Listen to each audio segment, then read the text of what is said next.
Welcome back to Sarah Kennedy's Roundtable, and oh my goodness, that was an incredible episode 3. Blood is spilled, secrets revealed, a classic task. The mood turns tetchy and traitor on traitor violence already so early. This is your spoiler warning. If you're not caught up with episode 3, crack on. I mean, why are you even here if you haven't watched it? It was exceptional TV. My name's Sarah Kennedy. This is my roundtable. You may know me from the podcast Made for TV. That's MAID. Yes, we are women having opinions on the internet. It'll never catch on. Delighted to have you with me for this bumper instalment of a killer episode. We knew it was going to be good because it was an hour and 15 minutes, so that's extra traitor treat time for us all. So this is my recap of what happened, my speculation, and my thanks and praise to the internet sleuths out there who are doing God's work at the moment. They have been analysing handwriting, the panelling behind Claudia as she taps the secret traitor on the shoulder, the camera angle, and they are also making their own Hundy list slash spreadsheet if you're nasty. Because everybody wants to know who the secret traitor is and everyone thinks they can work it out via process of elimination. Also, the family tree, much speculation about that painting in the foyer. The Latin inscription, what does that mean? Are there more relatives? Are there more relationships in the castle? There's speculation that Ellie and Ross know each other. There's a LinkedIn connection there from 9 months ago people have been finding. It's incredible. The work, the admiration and the loyalty and the fascination in the fans. It speaks volumes to how good this TV show is and how great TV can bring us together. So we've got the murder shortlist for murder number 2. It's Ben, Reese or Maz. Again, he seems very unlucky. This secret traitor is out to get him. But nobody can quite understand any rationale behind this yet. Is it the secret traitor just looking for chaos and confusion at the start of the game when the field is wide open and they want that no one is safe feeling amongst the faithful? The secret traitor is making the traitors so stressed. It is really interesting to see them put under pressure like this when usually they run the whole game. And speaking of tension, breakfast this tense would definitely give me heartburn. James, bless him, is far too bouncy for that time in the morning. Too much for me. So it's poor Ben who is murdered, and it's very sad. And they do seem to be taking out a lot of the most likeable people, the people with interesting lives that we would have liked to have got to know better as viewers. And then, of course, he says, if I'm not here in the morning, look at Ross. And Ross is damned from beyond the grave. And then Hugo, oh my God, doing too much. He makes a Jonathan Ross-style speech, a eulogy about Ben at breakfast, drawing so much attention to himself. The man loves the spotlight. And it's really interesting that it's at that moment Harriet, the ex-barrister, who hasn't said anything about that job, it decides to go after him. I don't want to dominate, says Hugo. Dominating. Come on, man. The mission I loved. You've been framed. It's absolutely classic.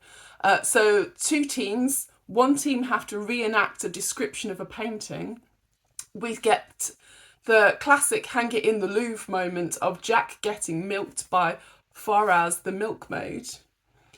The folks in the gallery storeroom are the ones who have to then find the painting from the recreation photo.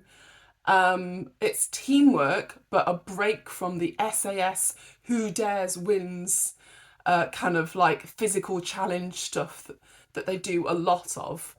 It's more thoughtful and, let's be honest, it's more fun. Ross then has to ask consent to cradle Jessie as a baby. Wonderful stuff. All the photo team get to be really silly together. I think that's key at this moment when tensions are starting to appear. They get to build a bond and they get to have fun and remember that this is just a game. Now, Reese is shield obsessed. He is in the gallery storeroom team and there is a shield hidden in a painting and they have to find that, but that should be secondary to being part of the team and doing the task. And he seems to forget that. And he's got like a one-track mind about it. And they do pick up on that later as a bit of a failing. It's actually Adam who finds it and earns that shield, that protection. So in the task, they get 5 out of 6 correct. They've done really well. They've had a great time. Obviously, as we get towards dinner and a round table, the mood changes. Fiona is thinking about Rachel and Hugo and the changes in their character, she thinks, from the train journey up until now. Hugo tracks this stirring the pot, he calls it, back to Amanda, who has put his name out into the world. And then Harriet goes for it at the round table. Harriet, the ex-barrister, is she going to blow her cover by using these technical terms to try and bring Hugo down, match him at his own game? And his overacting, which he's accused of a couple of times, is legit because we have all accused him of that already. Bless his sweetheart. I don't know what he thought he was doing, but like there's a pantomime out there that needs him because he's such a hammy actor. Fiona also says that he has been a bit under the radar at Roundtable when actually the louder people should speak and should put forward their theories. He has not been doing that. So, little bit suspicious. And then we actually get Stephen having to defend himself, which is the first time he's had to do that. And he doesn't do it terribly well. So, it'd be interesting to see this other traitor put under pressure. Also, Reese, it's picked up at the round table that the obsession with the shield in the task did seem a bit selfish. Is it traitor behaviour, or is it at best being a bad faithful? You don't want to be either of those. Hugo tries a very quick deflection right before Claudia calls time onto Amanda. And the vote, as expected, is a much more split vote than we saw last time. The vibes around the table were definitely more tetchy and more short-tempered. We will see more of this, as we know, as avid viewers know. The tensions do ramp up. So, what I was not expecting was Stephen. He figures out where things are going and he votes Hugo. That is traitor on traitor violence so soon. This is only round table number 2. Rachel, however, does not. She votes Ross. She's very happy for Hugo to go, but she doesn't want to be that person who pushes her fellow traitor out. And Hugo is Hugon.